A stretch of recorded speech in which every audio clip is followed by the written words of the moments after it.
নোয়াখালীতে পাত্রী দেখতে গেছিলাম। বিয়ের বয়স হয়ে গেছে, তাই সিদ্ধান্ত নিলাম যে বিয়ে করব। বিয়ে তো আর এমনি এমনি হয় না, সেজন্য মেয়ে খুঁজতে হয়। আর মেয়ে খোঁজার গরু দায়িত্বটা দিলাম দুলাভাইকে। গরু দায়িত্ব এই জন্য বলছি, কারণ গরু হারিয়ে গেলে সেটা খুঁজে বের করা যতটা কষ্টের, বউ খুঁজে বের করা ততটাই কষ্টের। পাত্রী খুঁজে বের করা, সরি। যেহেতু দুলাভাই আলু পটল টাইপের লোক, তো তাকে দিয়ে বউ খোঁজার কাজটা হবে বলে মনে করেন ঘরের ঊর্ধ্বতন সদস্যরা। যথারীতি তিনি একটি মেয়ের সন্ধানও পেয়েছেন। আমরা 5 সদস্য বিশিষ্ট একটি কমিটি গঠন করলাম, যে মেয়েটিকে দেখে তাকে বিচার বিশ্লেষণ করে সিদ্ধান্ত নিব যে বউ হিসেবে নমিনেশন পাওয়ার যোগ্য কিনা। কমিটির প্রধান হিসেবে মনোনীত হয়েছেন আমার শ্রদ্ধেয় বড় আপা। সে একটু বেশি চালাক। তার চোখ ফসকে চালাকি করে কেউ আমার ঘরের বউ হয়ে যাবে, এটা শুধু সম্ভবই না, অসম্ভব। যাই হোক, পাত্রী দেখতে যাব, তাই নিজেকে সুন্দর লাগানোর জন্য কড়া শেভ করে নিলাম। জিন্স প্যান্টের সাথে একটি ঝকঝকে কালারের লাল শার্ট গায়ে দিয়ে মাঞ্জা মেনে নিলাম। একজোড়া কেস পরলাম, সাথে সানগ্লাস লাগাই নিলাম। আজকে দেখাই দিব পাত্রীকে যে আমি কত ধানে কত চাল। আমি নাকি বেশি কথা বলি, তাই ঘটক সাহেব আমাকে কম কথা বলার পরামর্শ দিলেন। আমি যেন আগ বাড়িয়ে কিছু না বলি, তাই বারবার আমাকে খেয়াল করিয়ে দেওয়া হচ্ছিল। যাই হোক, পাত্রীর বাড়িতে যখন যাচ্ছিলাম প্রচন্ড বৃষ্টি হচ্ছিল। পাত্রীর বাড়িতে ঢোকার আগে একটি উঠান পার করতে হয়। বৃষ্টির কারণে উঠানটা ছিল অনেক পিচ্ছিল। তো আমি যে মাত্র উঠানটাতে পা রাখছি, থাপাস, আমি রুমের ভেতর থেকে হি হি একটা সাউন্ড আসছিল।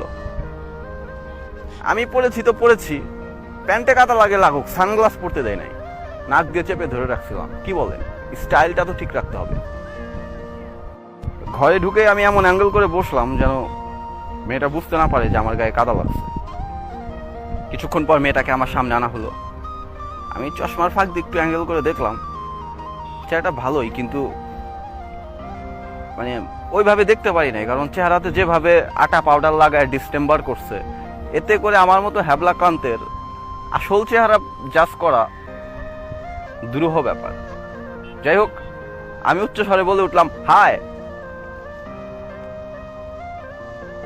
আমি ভাবছিলাম এটা আমাকে বলবে যে আপনি কোন স্কুল থেকে, হাই স্কুল থেকে পাশ করেছেন, কিন্তু সে আমার ধারণার উপর এত জোরে ধাক্কা দিল। সে আমাকে বলে, হাই আঙ্কেল। আমার ভেতরটা একদম ভেঙে চৌচির হয়ে গেল।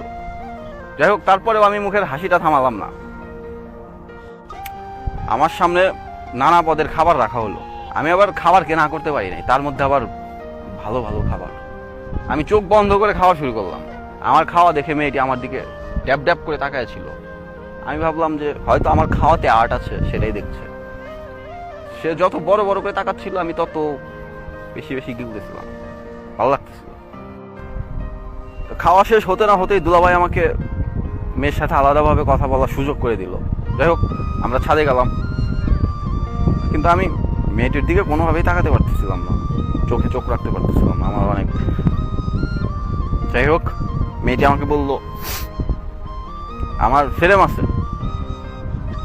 আমি বললাম যে মেয়েটির মনে হয় আমাকে পছন্দ হয়েছে, আমাদের ছবি উঠায় ফ্রেম করে রাখবে।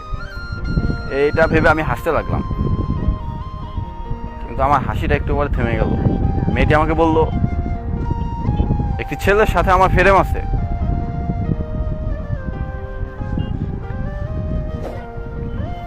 মানে প্রেম আছে, আপনি আসতে পারেন, বাকি গল্প পরে বলবো।